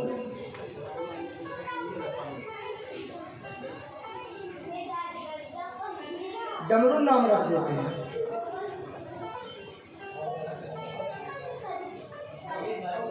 उसका क्या नाम? भगवान के नाम से मिलता जुलता नाम रखें, जिससे यदि हम अपने पुत्र या पुत्री को भी बुला रहे हैं तो भगवान का भजन कम से कम उस बहाने तो हो जाए। ऐसे सुंदर सुंदर नाम हमको अपनी संतानों को रखना चाहिए। ये सब जीवन में परिवर्तन लाने वाली चीज़ें हैं, इनको जरूर अपनाएं अपने जीवन में। हमारा आपके गांव में आना तभी सार्थक होगा जब आपके जीवन में कुछ ना कुछ परिवर्तन आए, कुछ ना कुछ जीवन में वृत्तियाँ आपकी बदलें, कुछ भगवत नाम संकीर्तन आपका हो, कुछ भगवान का भजन हो, ताकि इस संसार से समूचे जाने वालों की मुक्ति हो सके। इसलिए सुंदर सुंदर नाम अपने बच्चों की रखें। आने वाले समय में अब जो रख चुके हैं उनका तो ठीक है, और उनका थोड़ी बदलाएगा, लेकिन जो आने वाली पीढ़ी है उनमें जब बालकों का जन्म हो तब उनके बढ़िया बढ़िया अच्छे अच्छे नाम रखें। अरे महाराज, विष्णु सहस्त्र नाम भगवान के नामों से भरा पड़ा है, गोपाल सहस्त्र नाम, राम रक्षा स्तोत्र, राम सहस्त्र नाम, सब भगवान के नामों से भरे पड़े हैं। जितना चाहेंगे उतने भगवान के नाम आपको प्राप्त हो जाएंगे। देवी भागवत उठाइए, हजारों करोड़ों नाम भगवती के हैं। बिटिया का जन्म होता है तो सुंदर सुंदर नाम भगवती के जो हैं उन नामों को रखें, ताकि उनके उच्चारण से हमारा कल्याण हो सके। जिस प्रकार से अजामिल का कल्याण इस संसार सागर से हुआ। अजामिल ने जब भगवान के धाम पहुंच करके भगवान की स्तुति की, मेरे सांवरे सलोने कन्हैया। देखिए,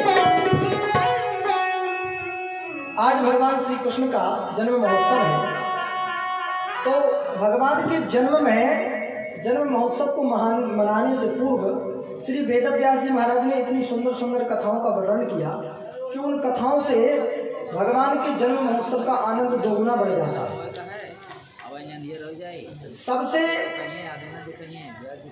पहली चीज तो ये कि उन कथाओं के माध्यम से सुनने वालों के मन में ये उत्कंठा उत्पन्न होती है कि जल्दी भगवान का जन्म हो जाए, भगवान के जन्म के लिए उत्सुक बैठे हुए।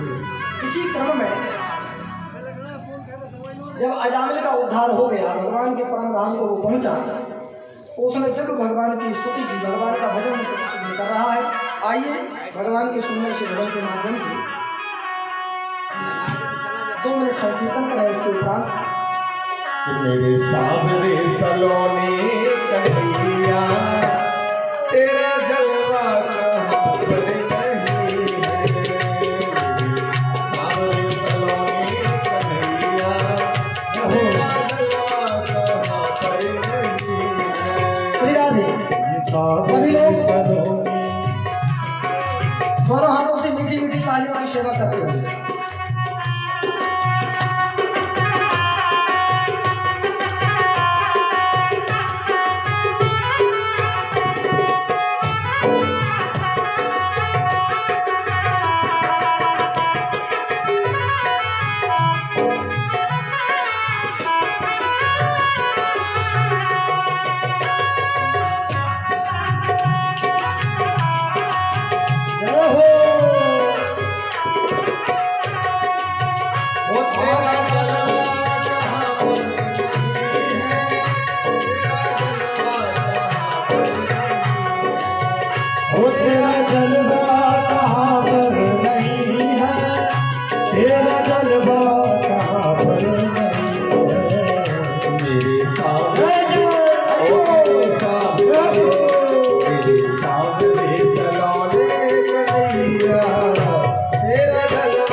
भगवान के सुंदर सुंदर दर्शन हमको करना चाहिए।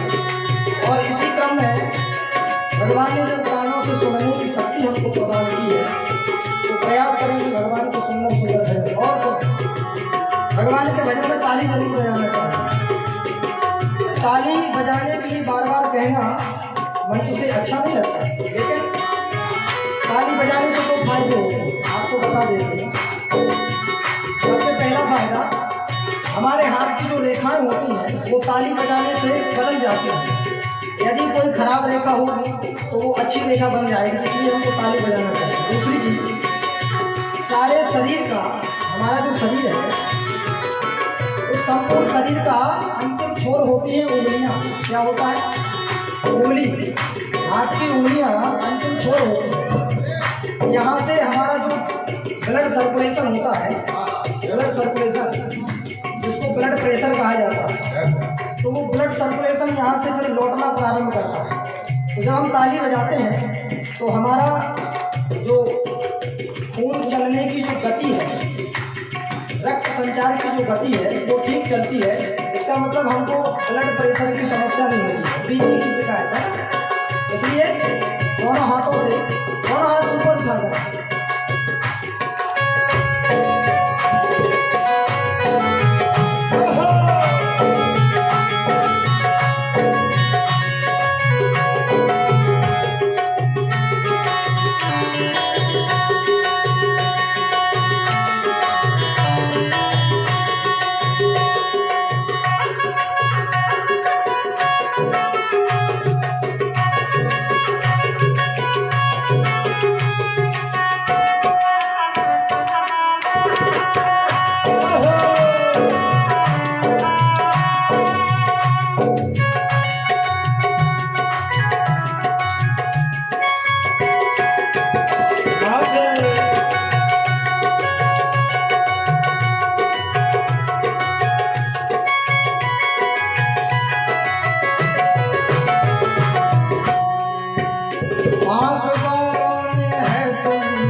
गाय का दूध होता है, हम लोग गाय का दूध पीते हैं। तो गाय का दूध पीने से हमारी बुद्धि तीव्र होती है और शरीर में बल भी आता है ना। लेकिन एक और भी चीज़ रहती है पीने वाली, लोग उसको पीना प्रारंभ कर देते हैं। तो जब उसको पीना चालू करते हैं तो कितने ही अच्छे कपड़े पहन के घर से निकल जाए और कितना ही अच्छा अपना साज श्रृंगार कर लें, लेकिन जब उसको पी लेते हैं तो उनको फिर होश नहीं रहता कि हम कहाँ पड़े हैं। कई बार घर परिवार के लोग उनको ऐसे ऐसे स्थान से उठा के लेकर के आते हैं कि सीधा उनको स्नान ही कराना पड़ता है।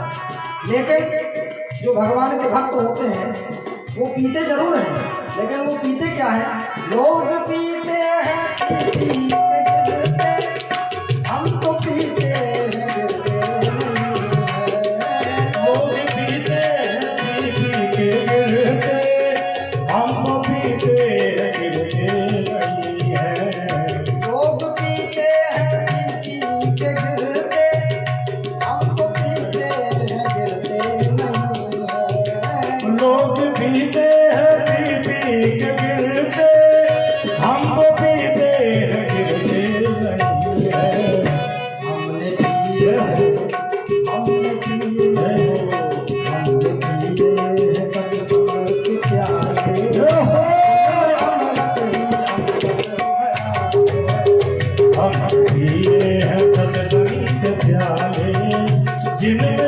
भक्ति अमृत भरा है।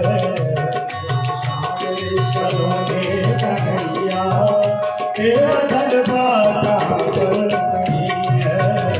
तेरे सागरे चलो रे कन्हैया तेरा दरबार कहाँ पर नहीं है।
लोग सांवरे के वृंदावन गाते और राधे राधे गाते।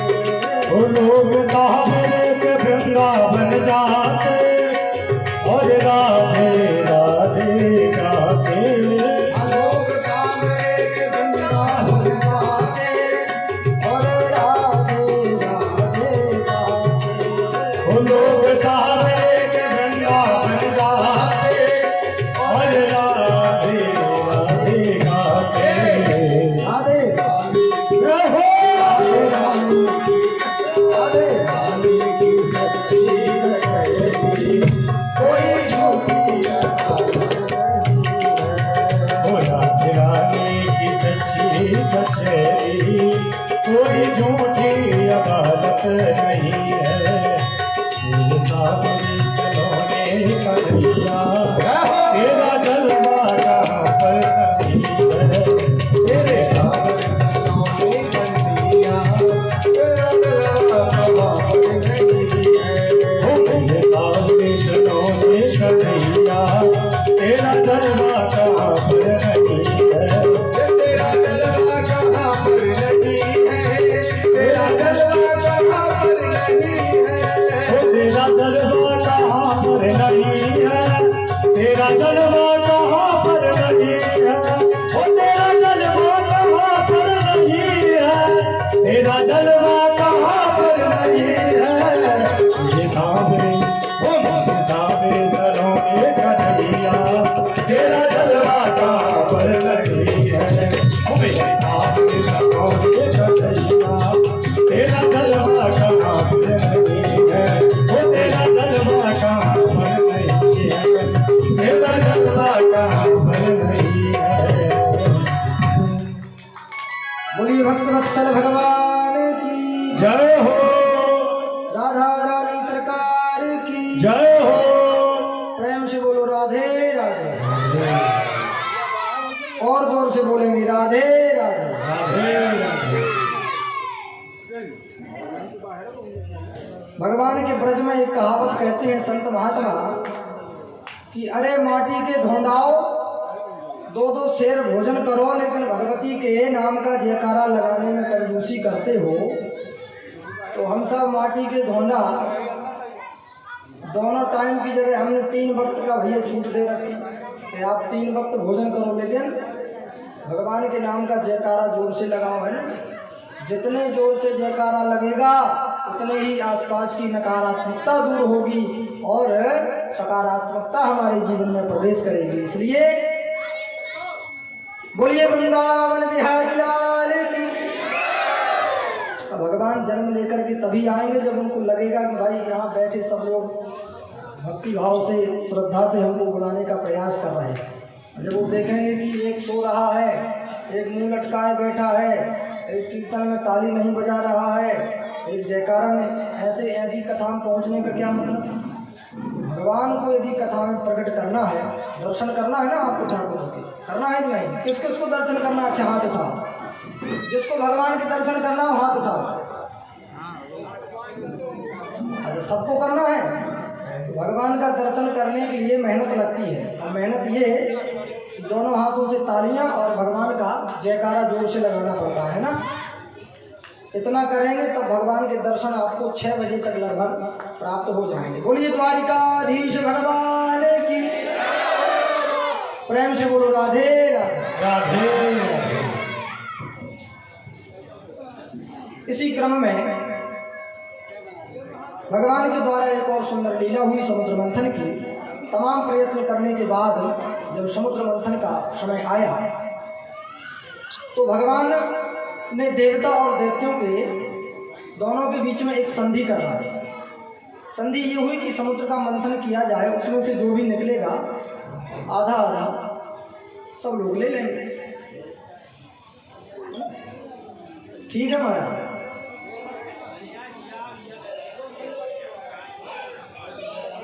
समुद्र मंथन हुआ महाराज। वासुकी नाग को मथानी बनाई गई, रस्सी मथानी की, और मंदराचल पर्वत को जो दही मथने का जो वो होता है उसको क्या बोलते हैं? मथानी, मथानी, हाँ वो मथानी, रई, रई कहीं उसको रई भी कहते हैं। तो वो मथानी जो थी वो समुद्र मंथन के लिए मथानी के रूप में मंदराचल पर्वत को रखा गया, और मथानी में जो रस्सी लपेटते हैं माताएं, उस रस्सी के रूप में वासुकी नाग को रस्सी बनाकर के लपेटा गया। अब महाराज जैसे ही मंदराचल पर्वत को समुद्र में रखा तो समुद्र में तो आधा रहे नहीं, मंदराचल पर्वत रखा कहाँ रहे, इसलिए भगवान ने सर्वप्रथम कच्छप अवतार धारण किया। बोलिए कच्छप भगवान की। भगवान कच्छप अवतार धारण करके पहुँचे हैं और अपनी पीठ पर भगवान ने मंदराचल को व्यवस्थित किया तो उसको आधार प्राप्त हुआ, और वासुकी नाग से अब उसको मथने का प्रबंध प्रारंभ शुरू किया गया। तो एक तरफ देवता लगे थे, एक तरफ दैत्य लगे थे। सबसे पहले भगवान ने इशारा देवताओं से किया कि आप लोग मुंह की तरफ लग जाना, तो दैत्य जो है वो पूंछ की तरफ लग जाएंगे।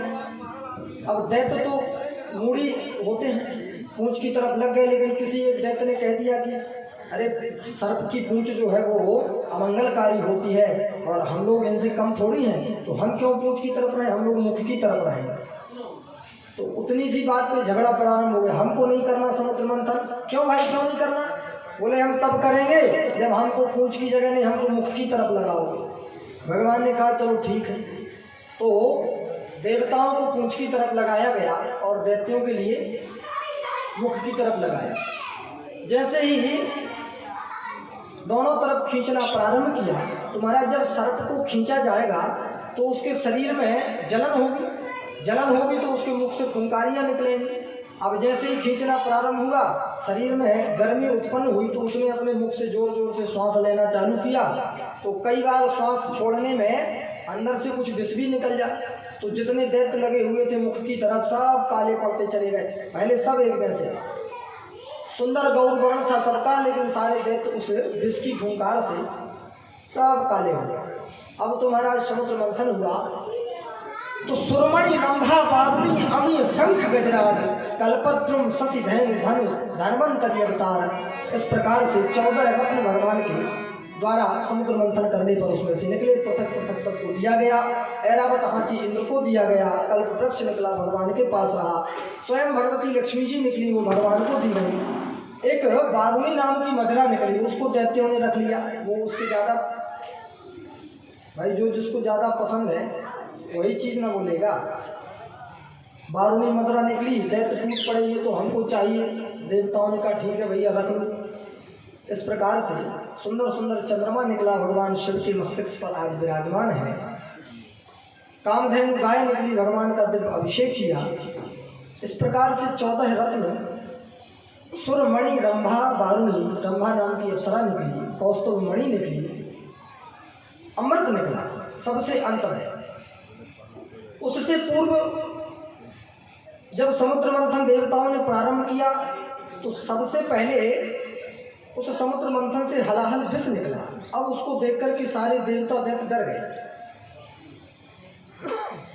महाराज इस प्रकार से यदि इसमें से सामग्री निकलेगी तो उसको कौन ग्रहण करेगा? अब विष कौन पिए? ना देवता पीने को तैयार, ना दैत्य।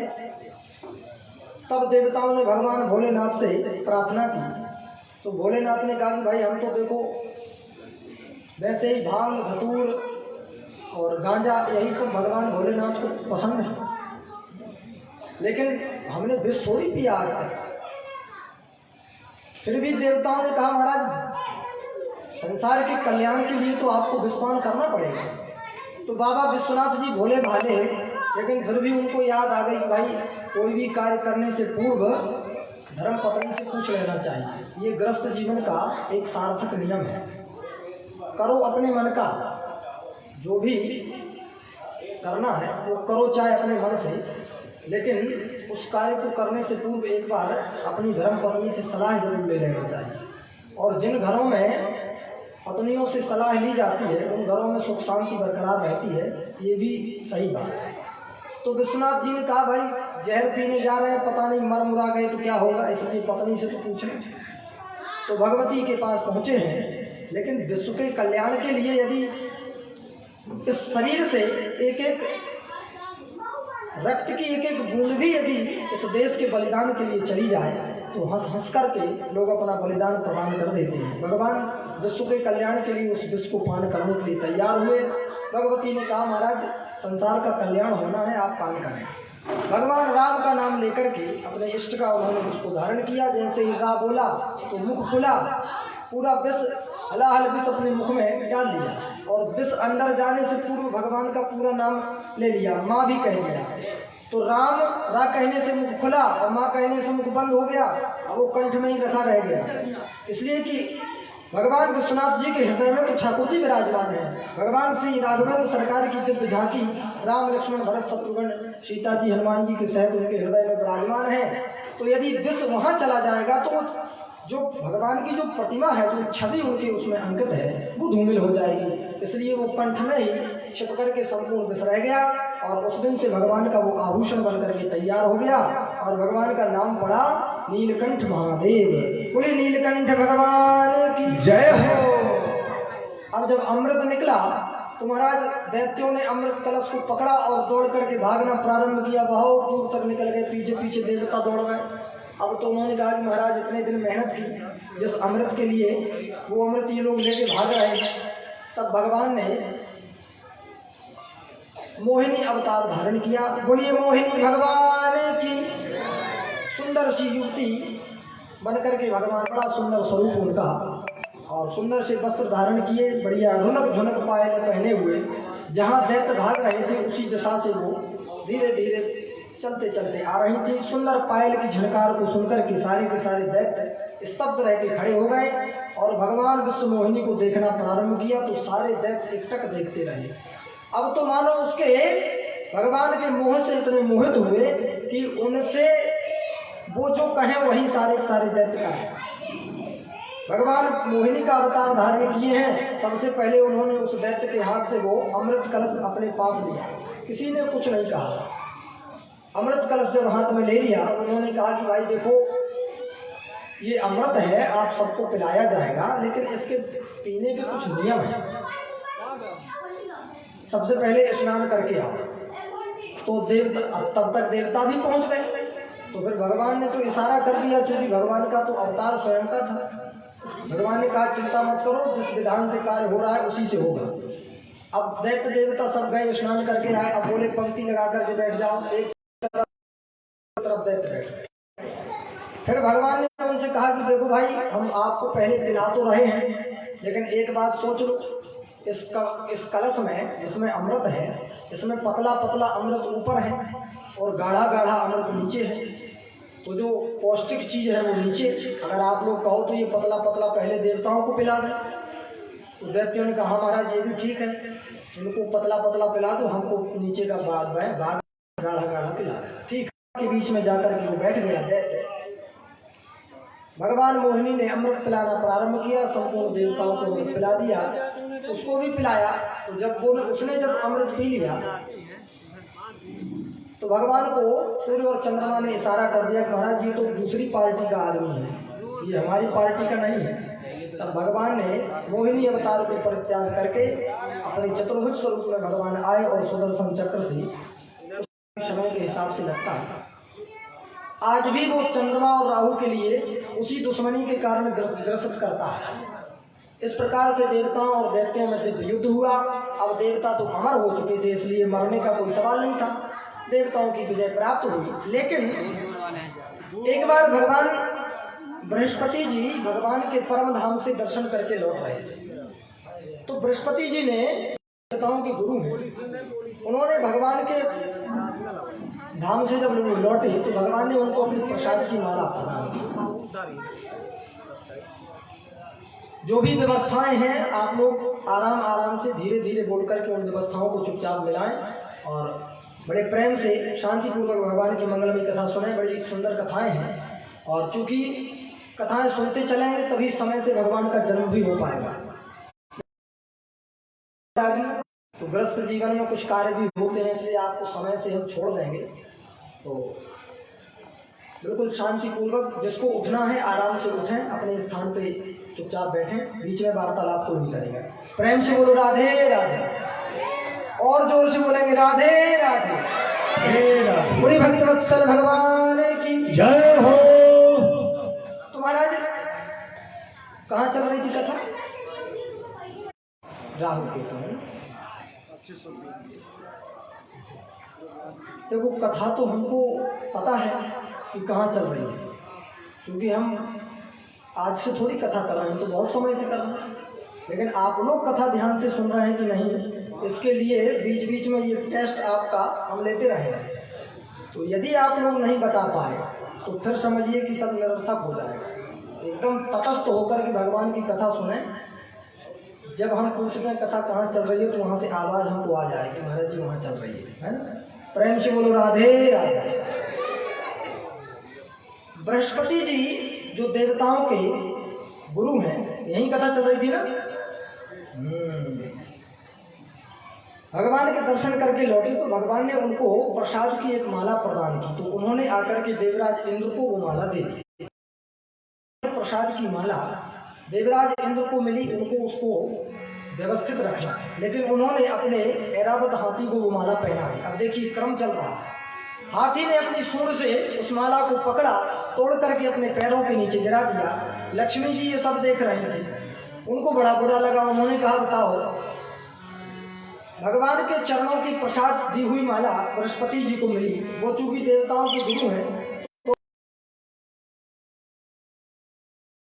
तो पर विजय प्राप्त की और स्वर्ग इत्यादि पे चढ़ाई की, देवताओं को मार पीट करके भगाया और पाताल, पृथ्वी और स्वर्ग तीनों लोगों पर विजय प्राप्त करके एक छत्र त्रिलोकी का राज्य करना प्रारंभ किया महाराज बलि ने। अच्छा, बलि से देवताओं के गुरु शुक्राचार्य जो थे, उन्होंने बलि से कहा कि बेटा बलि, यदि तुमको राज्य करना है तो ब्राह्मणों की सेवा करो। और ब्राह्मण है तो हवन में छोड़ते हैं तो हम बोलते हैं स्वाहा, है ना। क्या बोलते हैं? स्वाहा। तब भगवान के पास पहुंचती है। और या फिर एक ब्राह्मणों को भोजन कराओ, तो ब्राह्मण जब भोजन करके तृप्त हो जाए, प्रसन्न हो जाए, तब ब्राह्मण भोजन करके यदि संतुष्ट हो गया तो वो भोजन भी परमात्मा के ही उदर में पहुंचता है। क्योंकि ब्राह्मण स्वादिष्ट भोजन को करने के बाद भोजन कर लेता है, बढ़िया अच्छा सुंदर स्वादिष्ट भोजन हो। अग्नि डालेंगे तो क्या होगा? स्वाहा। और ब्राह्मण खाएगा तो क्या कहेगा? आहा। इसलिए ये दो रास्ते हैं भगवान को भोजन कराने के। तो बोले तुम बेटा ब्राह्मणों को भोजन कराओ। अब महाराज बलि ने यत्र तत्र सर्वत्र जितने ब्राह्मण थे सबको भंडारा, एक भी ब्राह्मण के घर में चूल्हा नहीं जलता था, सब राज दरबार से ही भोजन पहुंचता था राजा के यहाँ। ब्राह्मण प्रसन्न, भगवान आता हूँ तो मात्र ब्राह्मणों के आशीर्वाद से। विप्र प्रसादात धरणी धरो हम, विप्र प्रसादात कमला भरो हम। यदि आज लक्ष्मी जी मेरी पत्नी के रूप में विराजमान हैं, यदि मैंने लक्ष्मी को वरण किया तो ये भी केवल ब्राह्मणों का आशीर्वाद है। विप्रधेनु सुर संत हितलीन मनुज अवतार। भगवान ब्राह्मणों और संत और गाय की सुरक्षा और रक्षा के लिए, स्थापना के लिए संसार में बार बार अवतार लेकर के। बेचारे छोटी छोटी गुफा की कंदराओं में छुपे हैं, कोई कहीं है कोई कहीं है। पुत्र के ऊपर जब कष्ट आता है तो माँ को सबसे ज्यादा दुख होता है।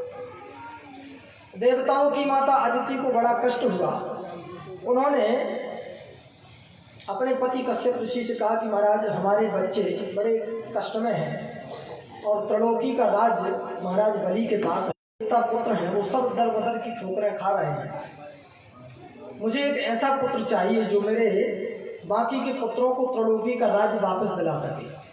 पयोव्रत नाम का एक दिव्य व्रत बताया।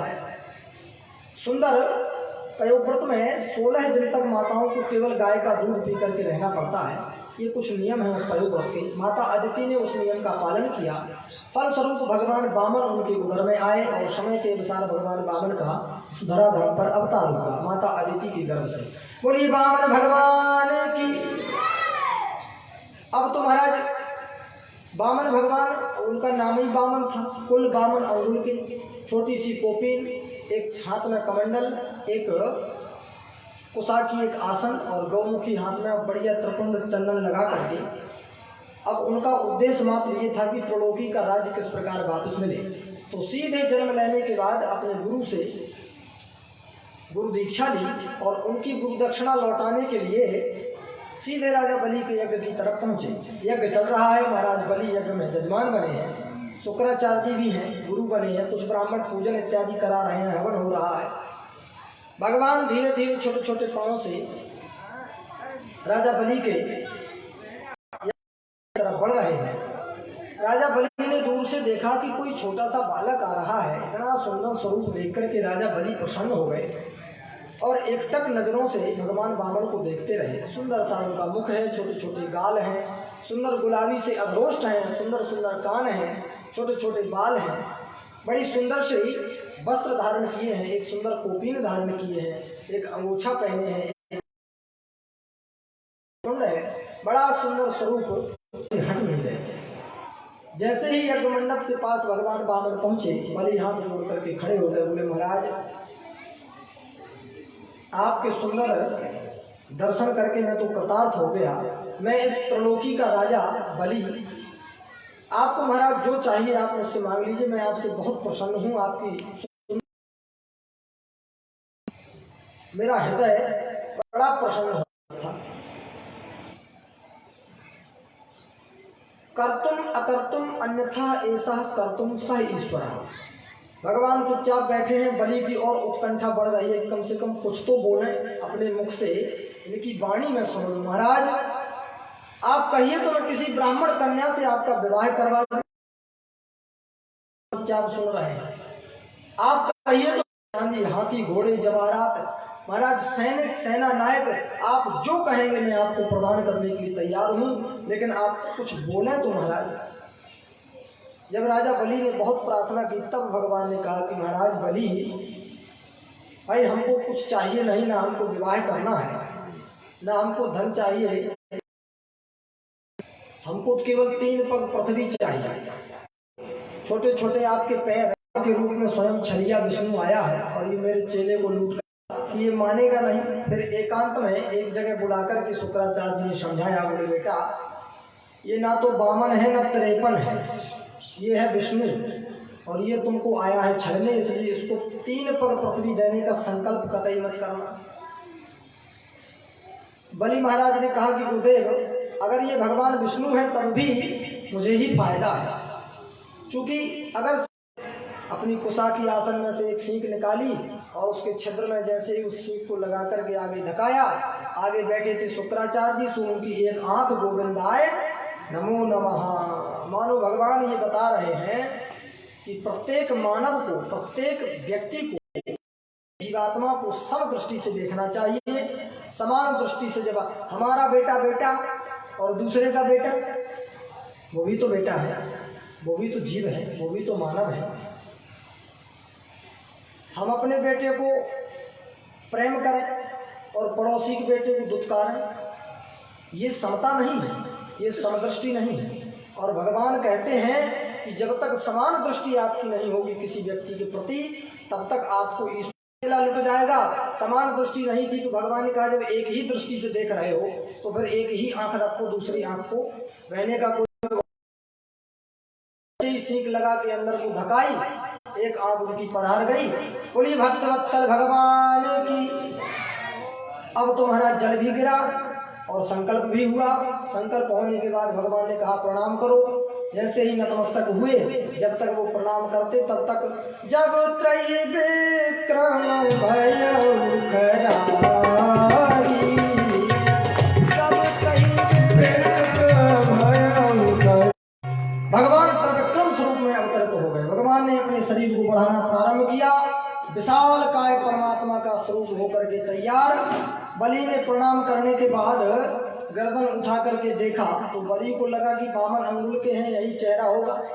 थोड़ा उठा करके देखे, चेहरा दिखा नहीं, और ऊंची किए और ऊंची किए। जब देखे कि भगवान का चरण यहाँ पर है और भगवान का शीश जो है वो आसमान में टकरा रहा है, इतने विशाल स्वरूप को देख करके बलि महाराज हाथ जोड़कर खड़े हो गए। भगवान ने कहा कि बलि, तुम्हारे संकल्प के अनुसार हम 3 पग पृथ्वी नापते हैं। एक पृथ्वी लोक को नापा और दूसरे में स्वर्ग इत्यादि को नाप करके राजा बलि से कहा कि बलि, 3 पग पृथ्वी का संकल्प है, 2 पग पृथ्वी में ही त्रिलोकी नप गया, अब तीसरा पग कहाँ रखें? संकल्प करके यदि दान तुमने नहीं किया तो तुम दंड के अधिकारी हो। इसलिए गरुड़ भगवान को आदेश दिया, उन्होंने उनको बंधक बना दिया। अब तो महाराज बंधे हुए बलि पड़े हैं। भगवान से बलि ने कहा हाथ जोड़, तो बोले महाराज जब मालिक बड़ा है तो अभी तक आपने मेरी संपत्ति को नापा है, अब आप उस संपत्ति के मालिक को भी नाप लें। अपना तीसरा पग आप मेरे सर पर रखें और मुझे भी अपना, मतलब सर्वस्व राजा बलि ने अपना भगवान को समर्पित किया। भगवान प्रसन्न हुए। अब भगवान का आशीर्वाद जिसके मस्तिष्क पर चरणार बिंद पड़ जाए उस व्यक्ति का कल्याण होना सुनिश्चित है। राजा बलि के पग पर, सर पर भगवान ने अपना तीसरा पग रखा और 3 पग पृथ्वी में संपूर्ण लोगों को नाप करके दिव्य आशीर्वाद राजा बलि को प्रदान किया। भगवान ने बलि को सुतल लोक का राज्य भी दिया। राज देने के बाद भगवान ने कहा कि बलि हम तुमसे बहुत प्रसन्न हैं और तुम मांगो क्या चाहिए। बलि ने कहा महाराज मुझे कुछ नहीं चाहिए। नहीं बोले ले लो, तुमने हमारी बहुत भक्ति पूजा की, तुमने सर्वस्व अपना हमको दान कर दिया, इसलिए हम तुमसे प्रसन्न हैं। बोले महाराज यदि देना ही चाहते हो तो ये दे दो कि मैं अपने महल से जब भी बाहर निकलूं तब मुझे आपके दर्शन हो, और जब मैं महल में अंदर प्रवेश करूं तब भी मुझे आपके दर्शन हो। तो भगवान ने कहा कि भाई ये तो तभी संभव हो सकता है जब हम तुम्हारे होम गार्ड बन जाएं, है ना भाई। घर के बाहर प्रहरी बन जाएंगे, अब न जाने तुमको कब घर से बाहर निकलना है, कब घर वापस आना है, तो हम इसका मतलब भगवान ने कहा कि एक दुनाली ला के दे दो, खड़े हो। प्रेम से बोलो राधे राधे। भगवान ने आशीर्वाद दिया। भगवती लक्ष्मी जी गई। अनंत वर्षों के बाद राजा बलि को राखी बांध करके आई और राखी की दक्षिणा में भगवान को मांग करके लेकर के आई। तब भगवान का पीछा बलि ने छोड़ा नहीं, उसी दिन से वो दरवाजे पे। तो आप विचार करें, यदि भगवान का भजन करने से भगवान ने राजा बलि को आशीर्वाद दिया। दिव्य अनंत वर्षों तक राजा बलि ने सुतल लोक में राज किया। आगामी मनवंतर के जो इंद्र हैं वो राजा बलि होंगे और उनकी पत्नी राजा इंद्र की पत्नी शची के रूप में परिणत होंगी। अब हम लोगों का जन्म तो समाप्त हो जाएगा, चूँकि 28वीं कलयुगी चल रही है। जब 72 बार चतुर्युग बीत जाएंगे तब ये प्रलयकालीन अवस्था में संपूर्ण संसार जलमग्न होगा। तब जाकर के पुनः अनंत वर्षों के बाद सृष्टि की रचना होगी, मनवंतर चेंज होगा। जब मनवंतर बदलेगा तब उसमें राजा बलि उसके अधिष्ठाता देवता इंद्र बनेंगे, देवताओं के इंद्र देवता। इस प्रकार से अभी अनंत समय है, लेकिन फिर भी हमारा जीवन भगवत सत्संग में बीते, यही हमको प्रयास करना चाहिए। बोलिए भक्तवत्सल भगवान की जय, श्रीमद् भागवत महापुराण की जय। सज्जनों, एक त्रिकूट नामक पर्वत है। उस पर्वत में एक सुंदर सी बड़ी सी तलहटी है। 3 पर्वतों से घिरी हुई एक 3 पर्वतों की श्रृंखला को जोड़ करके नीचे बीच में एक तलहटी थी। उसमें सभी हिंसक पशु पक्षी जीव जंतु इत्यादि रहते। उसी में एक गजेंद्र नाम का हाथी भी रहता था, गजराज। महाराज 10,000 हाथियों का बल उसमें था और 1,000 उसकी पत्नियां थीं और प्रत्येक पत्नी के 10-10 बच्चे थे। कितने हो गए? एक पत्नी के 10 बच्चे हुए, 1000 पत्नियां थी, कितने हुए? 10,000। 10,000 बेटे, तो 10,000 बेटे, 1000 पत्नी, 11,000, और उसमें स्वयं में 10,000 हाथियों का बल। संपूर्ण तलहटी में रहने वाले जीव जंतुओं के ऊपर उसका राज्य चलता था। जिस दिन भी अपनी तलहटी से, अपने घर से, अपनी गुफा से निकले, मदमस्त, अपने अभिमान में चूर, किसी भी जीव जंतु को कुछ नहीं समझता था। अभिमान में, घमंड में चूर होकर के सारे के सारे जीव जंतु उसको प्रणाम करें, महाराज प्रणाम महाराज। लहराता घूमता हुआ अभिमान में मदमस्त एक जलाशय की तरफ एक दिन जा रहा था। दिव्य जाकर के जलाशय में स्नान करने लगा। पत्नियां बच्चे सूंड में पानी भरे और उसके ऊपर फुब्बारा बना करके छोड़े। जल में किलकारियां करते हुए अनंत समय तक वो उसी जलाशय में जल क्रीड़ा करता रहा। अचानक उसी जलाशय में रहने वाले एक ग्राह ने उसका पैर पकड़ लिया। उसको एहसास हुआ कि किसी ने मेरा पैर पकड़ लिया, लेकिन उसको लगा कि कोई छोटा मोटा जीव जंतु होगा। जब इसको पता चलेगा कि महाराज मैंने गजराज का पैर पकड़ा है तो ये मुझसे माफ़ी मांगेगा, इसलिए उसने कुछ कहा नहीं। और अपने धीरे धीरे ग्राह ने उसके पैर को अच्छे से जकड़ के उसका रक्तपान करना प्रारंभ किया।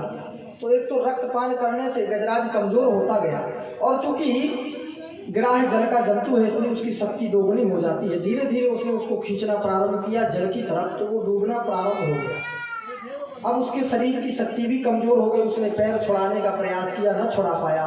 पत्नियों से कहा, कुछ दिनों तक पत्नियों ने उसको खींचने का प्रयास किया, और वो ग्राह उसको धीरे धीरे उसी जल में और गहरे पानी में खींचते हुए जा रहा। जब गजराज का एकदम अंतिम समय आया, उसको कुछ सूझ ना रहा था, उसको कुछ समझ ना आ रहा था। उसको लगा कि अब केवल एक परमात्मा के अलावा मुझे बचाने वाला इस संसार में कोई नहीं। केवल थोड़ी सी सूंड उसकी जल से बाहर थी।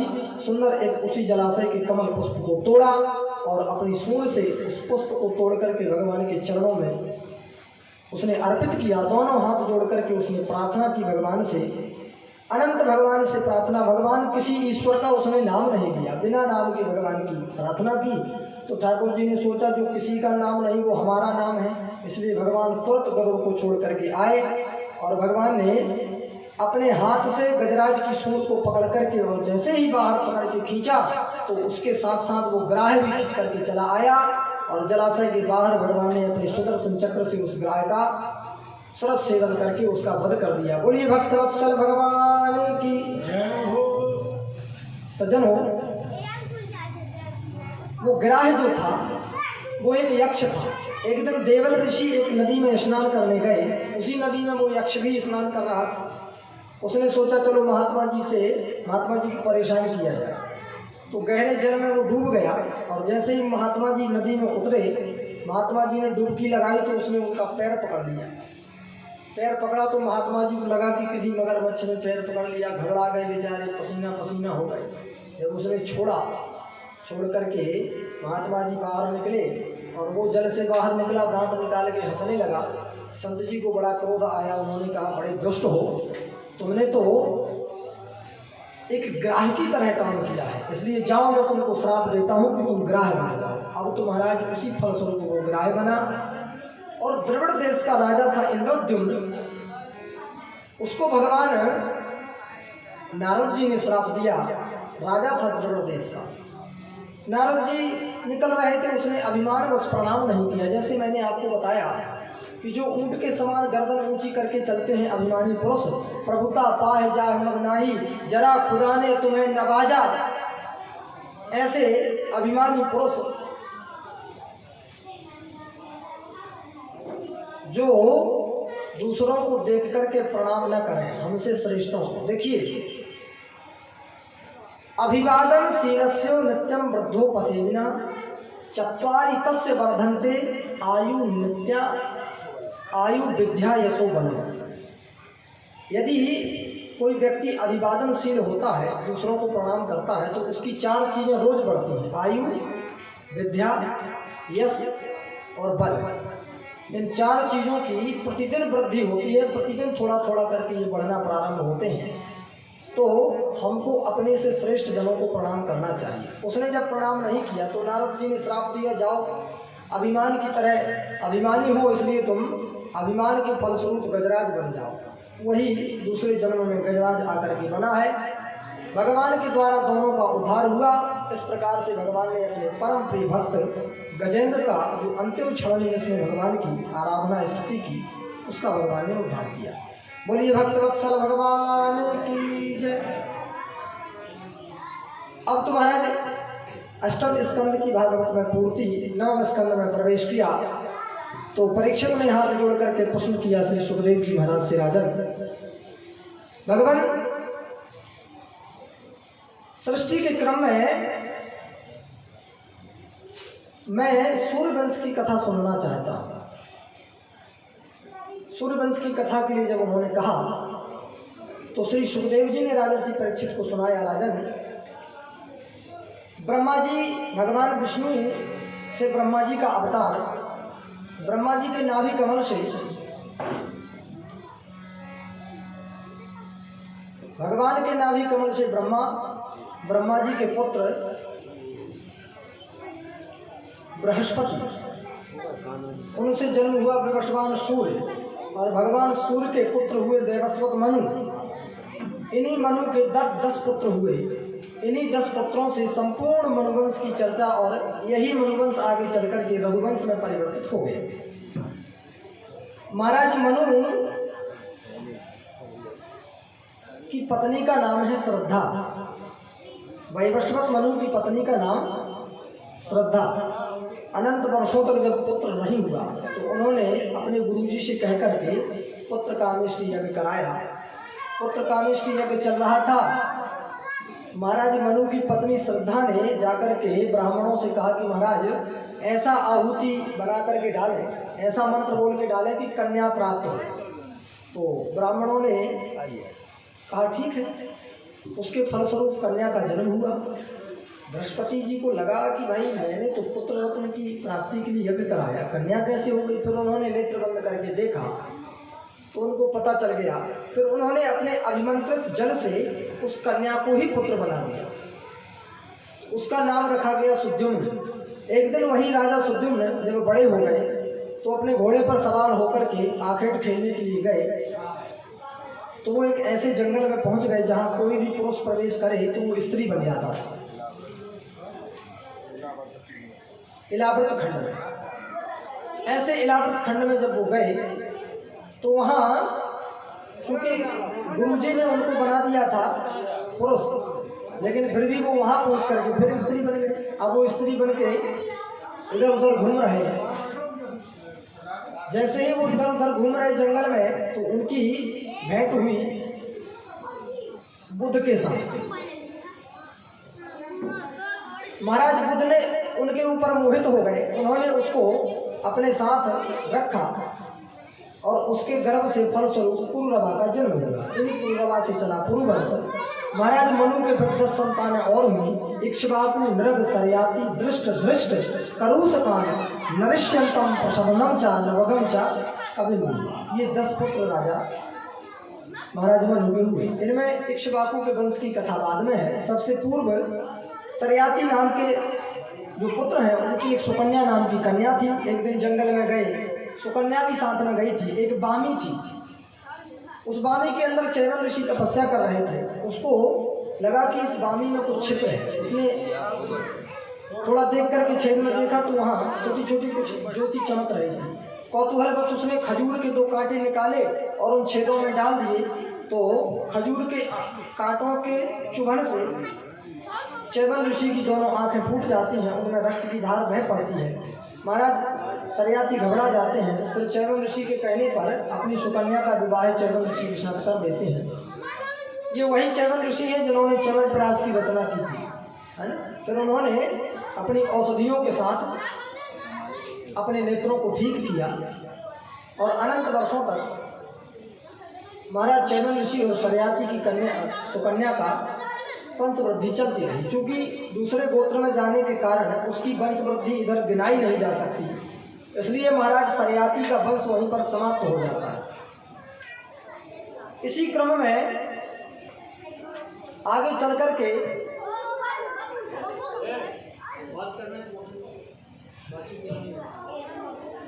महाराज रघु का जन्म हुआ, जिनसे चला रघुवंश। रघु महाराज के हुए पृथुसर्वा, पृथुसर्वा के हुए अज, अज महाराज के हुए दशरथ, और दशरथ महाराज के यहाँ 4 पुत्रों का जन्म हुआ, राम लक्ष्मण भरत और शत्रुघ्न। बोलिए राघवेंद्र सरकार की जय हो। सर्वप्रथम तो राजा दशरथ चौथी अवस्था में पहुंच गए, लेकिन पुत्र रत्न की प्राप्ति नहीं हुई। तो राजा दशरथ एक दिन शीशे के पास खड़े थे, शीशे के पास खड़े थे, सामने अपना मुखारबिंद देख रहे थे। अचानक उन्होंने देखा तो कान के पास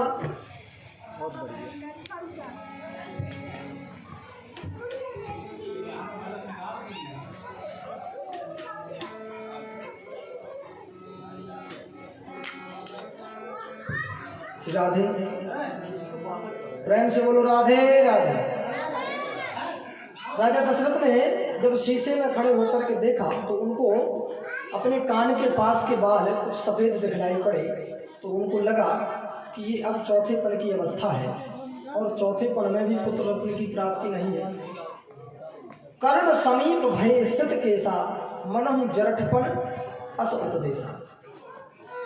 अब वृद्धावस्था का ये उपदेश है, वृद्धावस्था आ रही है, ये मान लिया राजा दशरथ ने। गुरु जी से प्रार्थना की, पुत्र का निष्ठि यज्ञ किया। भगवान अग्नि नारायण स्वयं चरु लेकर के प्रकट हुए, तीनों रानियों को पृथक पृथक दिया गया। फलस्वरूप 4 पुत्रों का जन्म हुआ, सुंदर 4 निर्मल कुमारों का जन्म। भगवान श्री राघवेंद्र सरकार सुंदर सुंदर छोटी छोटी पायलें पहने हुए हैं, करधनी पहने हुए हैं, और अपने आंगन में भगवान राघवेंद्र सरकार घुटमन घुटमन चल रहे हैं। आइए भगवान श्री राघवेंद्र सरकार की एक सुंदर सी बधाई का आनंद लें। इसके उपरांत कृष्ण कथा की ओर अग्रसर होंगे। भगवान ठाकुर जी तैयार बैठे हैं आपको दर्शन देने के लिए। बस थोड़े से समय की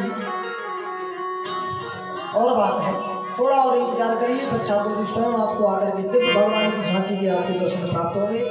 आइए मिलकर के भगवान राघवेंद्र सरकार के जन्म की एक सुंदर सी बधाई को श्रवण करें। इसके उपरांत आगे की कथा। अरे जन्म लियो रघुरैया, हम गाना हम खा दे रहे हैं, ठीक है। सभी लोग मधुर मधुर तालियों की सेवा करते हुए बधाई गाएंगे। अरे प्रगटे चारों भैया, अवध में बाजे बधैया। प्रगटे चारों भैया, अवध में बाजे बधैया। प्रगटे चारों भैया,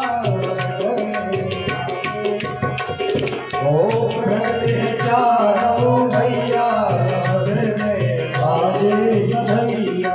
बाजे बधैया, बाजे बधैया, बाजे बधैया, बाजे बधैया, बाजे बधैया, बाजे बधैया, बाजे बधैया, बाजे बधैया। प्रगट करो रघुरैया, अवध में बाजे बधैया। प्रगट चारों भैया, अवध में बाजे बधैया।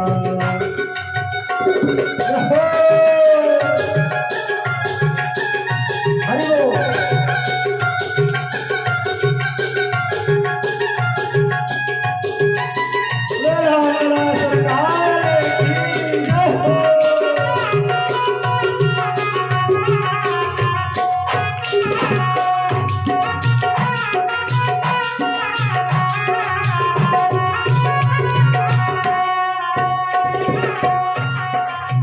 रानी लुटावे सोना चांदी, रानी लुटावे सोना चांदी। रानी लुटावे सोना चांदी, रानी लुटावे सोना चांदी। सोना